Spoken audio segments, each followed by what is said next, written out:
এটা জানেন কোন কেক? সেদিন যে কেকটা নষ্ট করে ফেলেছিলাম সেই কেকটা দিয়ে সুন্দর মতো আজকে ডেকোরেশন করে দেখাচ্ছি। আসসালামু আলাইকুম, আমি ইলোরা। আজকে আমার মেয়ের জন্মদিন ছিল, সেই মেয়ের জন্মদিনের কেকের ডেকোরেশনটাই আপনাদের সাথে শেয়ার করছি। আসলে কেকটা অযথা নষ্ট করে তো কোনো লাভ নাই, নষ্ট তো না কেকটা, কেকের ডেকোরেশনটা আমি শুধু নষ্ট করেছিলাম। কেকের টেস্ট প্লাস ভিতরে সব কিছুই ঠিকঠাক ছিল। যেহেতু আমি বাচ্চাদের নিয়ে একটু বাইরে বের হয়েছিলাম, সময় হাতে কম ছিল, এই জন্য সন্ধ্যার দিকে এসেই ওই কেকটাই মোটামুটি ডেকোরেশন করলাম আর ছোট করে একটা কেক বানিয়েছিলাম। আসলে সময় হয় না সব কিছু মেনটেন্স করে। তারপরে কেকটাকে আমি উপরের যে ক্রিমটা ছিল তার উপরেই সুন্দর মতো করে সাদা একটা ক্রিম লাগিয়ে উপরে আমি হোয়াইট চকলেট গানাশ করে ওইখানে আমি কিছুটা রেড কালার অ্যাড করেছিলাম, করে আমি উপরের ডেকোরেশনটা কমপ্লিট করলাম। এই ডেকোরেশনটা করতে আমার মোটেও টাইম লেগেছিল না, 40-50 মিনিটের মতো আমার সময় লেগেছিল।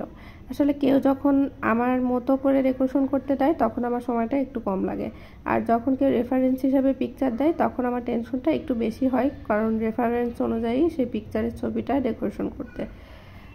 আজকের কেকটা আমার মেয়ে, যত সময় আমি কেকটা তৈরি করেছিলাম মেয়ে কিন্তু পাশেই ছিল, কোন কালার কিভাবে দিব সে বারবার আমাকে বলে দিচ্ছে।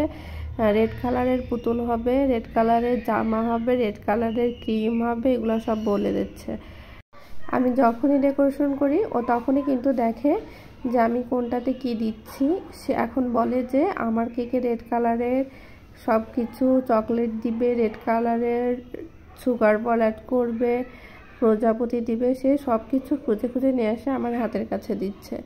সে বড় মহাপণ্ডিত, আমার কেকটা যেন বড় হয়, আমার কেকটা যেন সুন্দর হয়, এরকম করে সে বলে দিচ্ছে।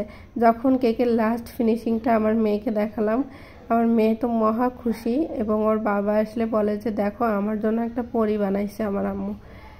মানে সে মহা খুশি, কখন কেক কাটবে, কখন কেকটা খাবে তার অপেক্ষার আর শেষ হয় না। যখনই কেক কেটে তাকে মুখে দিতে গেলাম সে মুখে নিবে না, সে একা একাই নিজে নিজে ইচ্ছায় খেয়েছে যে আমি নিজে নিজে ইচ্ছা করে আমি নিজে নিজে কেটে কেটে খাবো। সে তার মতো করে ইচ্ছা করে কেটে কেটে খেয়েছে। আজকে দেখেন গোলাপ ফুলগুলো মোটামুটি ভালো হচ্ছে, আর যেদিন আমি কোনোভাবে চেষ্টা করে কিন্তু সেদিন সে কেকটার গোলাপগুলো নষ্ট করেছিলাম, সেদিন কোনোভাবে আমি পারফেক্টভাবে বানাতে পারছিলাম না। আসলে আমার কোনো কাজ টেনশনে থাকলে আমার সেই কাজটায় মন বসে না, সেই কাজটা আমি পারফেক্টভাবে করতে পারি না। আমি আমার মতো যখন কাজগুলো করি তখন কিন্তু মোটামুটি ভালো হয়। আর কেকের পুরো ডেকোরেশনটাই ছিল, উপরে ছিল হোয়াইট চকলেটের, আর হোয়াইট চকলেটের উপরের কেকটা ছিল ভ্যানিলা, নিচের কেকটা ছিল অরেঞ্জ। আমি 1M নজলের সাহায্যে নিচের ফুলগুলো অ্যাড করে দিলাম। যেহেতু সময় একটু কম ছিল এজন্য আর চাইছিলাম না পুরোটা গোলাপ দিয়ে ডেকোরেশন করা, কারণ গোলাপ দিয়ে ডেকোরেশন করতে অনেকটা সময় ব্যয় হয়ে যাবে। এই জন্য আমি এভাবে ডেকোরেশনটা করে নিচ্ছি।